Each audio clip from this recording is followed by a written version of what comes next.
Hey everybody, Toby Potter here with Global Integrity Finance. We are here at Dallas at the Leverage Con Real Estate Expo. We're here with my good buddy Zach Ferman with Capital Fund One. Yes, sir. Right? Zach, tell me a little bit about Cap Fund One, what you guys do, where you're located, and how that all plays out in your world. Yeah, absolutely. So Capital Fund One, we've been around since 2009. We are a private money lender who focuses on strictly asset-based lending. So we don't do any credit checks, no third-party appraisals. We can close in as little as 24 hours if title's ready. Wow. So we're we like the house, we evaluate it in-house, we give you a loan to value, and we close when title's ready. Now, where do you concentrate your deals at? So we loan in 5 states. We're out in Phoenix. That's where we started. Then we went to Colorado in 2020. 2021, we opened up an office in Dallas. We're here locally in Las Colinas. And then we have an office in Nashville and Atlanta as well. So when you say no credit, no appraisal, I'm assuming you get title. Yep. Who does evaluations, and how do you ensure that deal with today's volatility of the market? For sure. How do you protect your asset in valuations and all that? For sure. So we our underwriters some of them are former appraisers. All they do all day is sit and evaluate properties in the core metro areas in those states. And so we're very concentrated, and if 2 and 2 equals 4, we do it. If it doesn't, we don't. We move on. We're just fast yes, fast no. And what we're looking for in properties, especially right now in the volatility, is does it match the neighborhood? Right. Do they have a good floor plan? Inventory's rising. So what's going to make this house different than the other 15 houses on the street that are for sale? Yeah, we're getting more and more inventory and less buyers right now. Exactly. Right. So, we do look at past products. We will loan to first-time flippers, but they're probably not going to get our max leverage. But they just have to be buying at a discount and support the future value or the ARV of the property, and that's what we look for. And so tell me about your leverages. So if I'm an experienced investor, I've done 20, 30 deals in the last 3 years, let's say. What's my leverage look like and all that? So we'll never exceed 75% of the future value, 85% of the current value, 85% of the total cost of the property, purchase and rehab, and then we'll won't exceed 90% of the purchase price. So the borrower always going to have some skin skin in the game no matter what. Exactly. And then what about liquidity? Do you look for like 6-9 months liquidity of reserves? No, our collateral is the asset. Is the asset. Yep. You could have a 400 credit score. We're not going to know. So that seems very, very risky, Zach. So we close right around 200 to 300 loans on a monthly basis. 57% of our repeat business. Yeah. So we work hard, we establish good relationships, and our goal is to have you finish the project. We're a volume shop, so we don't care about closing a deal with you. We want you to come back over and over again. And so the risk is kind of offset because, again, they have that skin in the game. You can absolutely go get more leverage somewhere else. Right. But you're looking for that institutional investor who's now becomes a life partner with you. So you're making life easy for him by expediting the closing. Yeah, he's got 10, 15, 20% skin in the game, but he doesn't care because he's flipping that thing out in 6 months. Exactly. Yeah, our average loan pays off in 5 to 8 months now. It's gone up a little bit just because of it was sitting on the market, but are still getting payoffs between 5 and 8 months. Which brings me to, so when you're looking at a MSA, how important is days on the market when you're looking at a neighborhood? It is very important, especially depending on the neighborhood as well too. Depending on the price point. So our average loan, we service all of our own debt as well too. So we get a lot of real time data as far as what's happening, what's moving, what's not moving, where do people get into trouble. And so when we're looking at these houses, is like I said, the investors they can't cut corners anymore. Yeah, no, they can't. You can't just do the Home Depot flip, hope it all works out.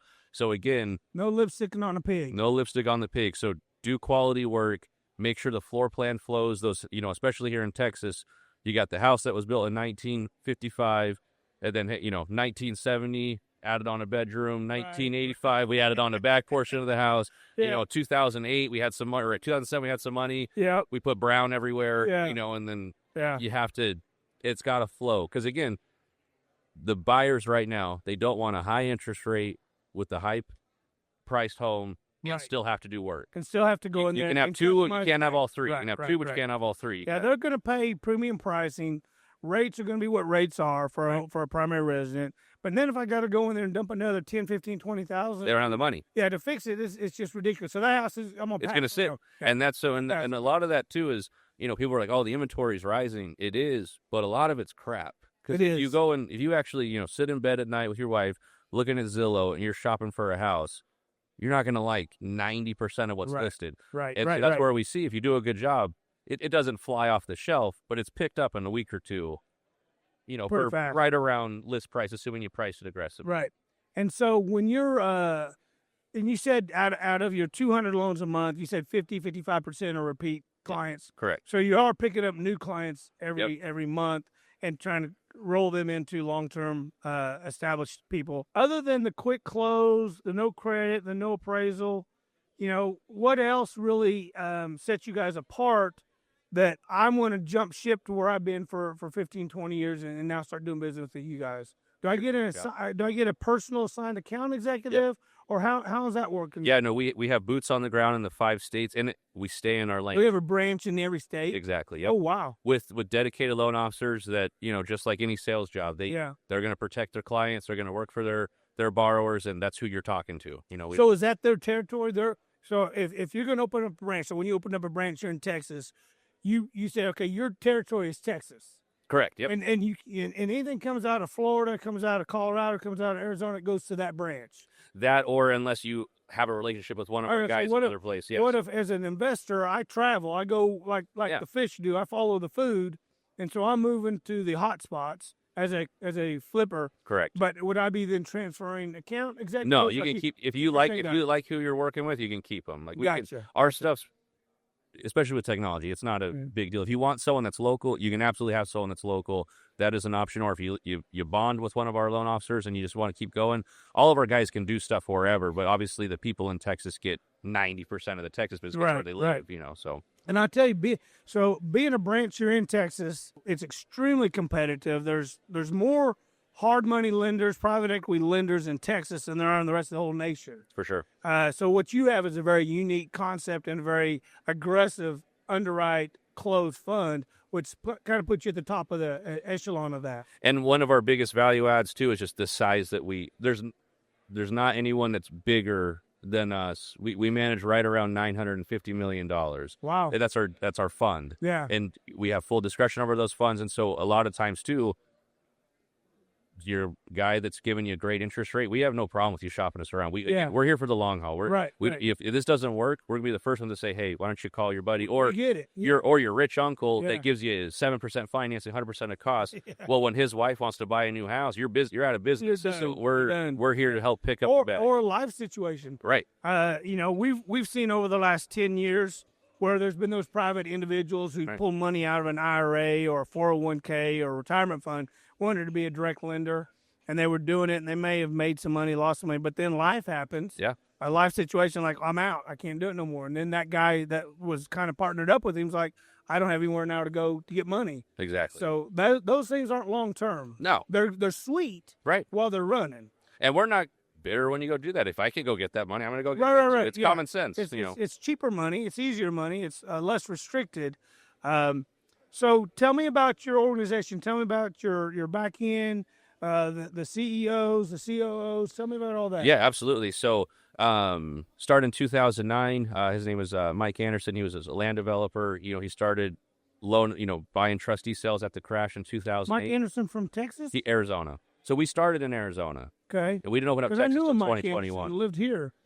He's Arizona. He did a lot of stuff in Arizona, New Mexico, and different places. But he's from out there. But anyway, so he started the company rather than doing the flips. He's like, why don't I just give these guys the money in the trustee sale? And so in Arizona, unlike Texas, you have 24 hours to provide financing at the auction. So you win the auction, and I got 24 hours to bring the money. You got to put your non-refundable money down, but you got 24 hours to bring the I can bring 5, 10, 15, 20,000 to the auction, but not 200. Exactly. Right. So, unlike Texas, how we'll offset that is if you buy something at the auction, we'll refinance you the next day. Gotcha. So if you're, if you wanted to do a delayed purchase structure. Yeah. Exactly. But anyway, so they started the company.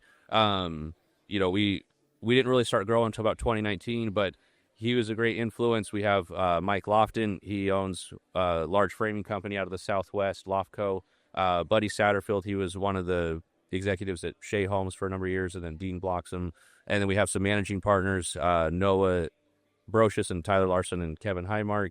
They're the ones that are showing up on a day-to-day basis and helping things out. I'm the chief revenue officer. I, manage the origination, the marketing, the, servicing and collections departments, and try to keep the money coming in. So nice. So when you guys decide to move into an area, so let's say Texas is a big state. Yeah. You have one branch handling Texas, and is it just the Dallas-Fort Worth metro, or do they handle San Antonio, Austin, Houston, all that? No, so we have the one physical location here, and then everyone manages outside of that one. We don't have a satellite office in those other MSAs, but we'll loan there for sure, though. But you will loan in there. Oh, yeah. Yeah. And so when you decide to move into another, let's say you want to go to Georgia. Yep. So you're going to start sourcing a branch there, a branch? Yeah, so we opened up, we just did this a year ago in Atlanta. So usually our process is, because, again, we're asset-based. Step number one, we go and find an underwriter who's familiar with they've been working the areas, they know how to evaluate the properties, they know the ins and the outs of it. We bring them on, teach them our processes, our procedures. They get familiar with what we do, and then we start from the other offices funneling some deals there, because, again, we get a lot of, we're a volume shop. We got a lot of leads coming in, and then from there we start hiring local staff, salespeople that are. So the first thing is to find an underwriter that knows the area. Because exactly like you said, that's everything. That's everything. It's everything. If they miscalculate evaluation, then you're stuck with an asset that you can't move. Exactly. Yeah. So the first thing is you guys find an underwriter that has some valuation background, appraisal 100%. background, all that, and you kind of just retitle them basically. Exactly. From an appraiser or a evaluation guy to an underwriter. They're your branch manager, I guess, to say. That or just boots on the ground here, and then we grow organically from there. And then you'll start finding sales reps then to handle the day in, day out leads and operations. And then is everything funneled back to Phoenix for underwrite, for funding? No, because we got the local guys there. Now, obviously the head underwriters and the managers of the department, so most of them they're regional. So they'll go there and get like the final approval, but the local people are the ones that are establishing the values, and then they just say, hey, this is what we're looking at. Does this sound good? And they say, yeah, sounds good, ask the questions and stuff. But again, our underwriters, we look at anywhere from 700 to 1,000 loan requests a month. Right. And then we're funding 200 to 300 of them. So within a couple of months, they've looked at hundreds and hundreds of deals, and how we're looking at it. So they can spit them out pretty quick. Yeah. And it sounds about right. If you're looking at, say, 700 to 800 and funding 1 to 2, that ratio is about right, because we say no more than we say yes. Oh, yeah. We're looking for about a 30-35% conversion. Yeah. And that seems about right. That's amazing. So if anybody wants to come find you, your product, your program, where do they go, Zach? Yeah, CapitalFund1.com. We have a booth here as well, obviously, and our office is in Las Colinas. So we're local here, yeah. That's where the rich live.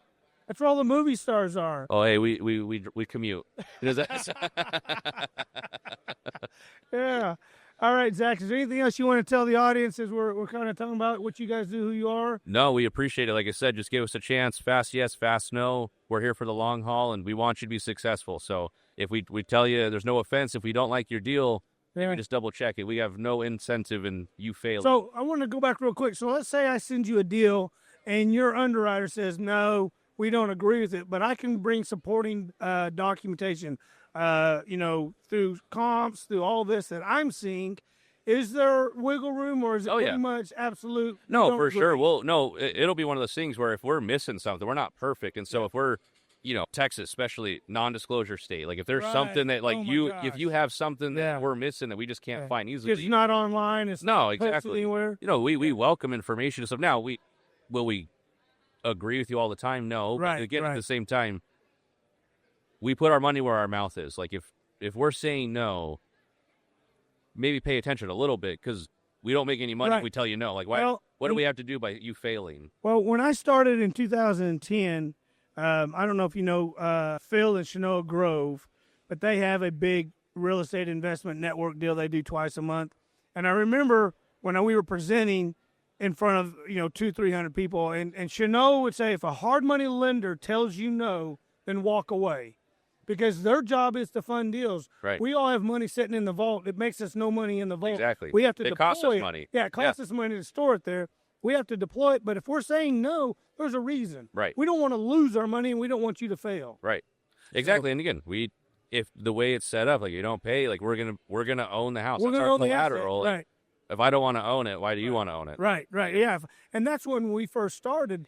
We did, kind of like what you guys are doing. And it was like every deal that I approved was all about, if you default, I'm going to make, $20, $30, $40, $50,000 on it versus $10,000 in interest. For sure. So I'm going to triple, quadruple my money if you default. So, yeah, let's do the deal. Right. Because if you default, I win. And if you don't, well, we both win. Exactly. Yeah. So great concept. Love it. Zach, enjoyed. Appreciate it. Thank you very much. Appreciate the time. Appreciate it. Thanks a lot.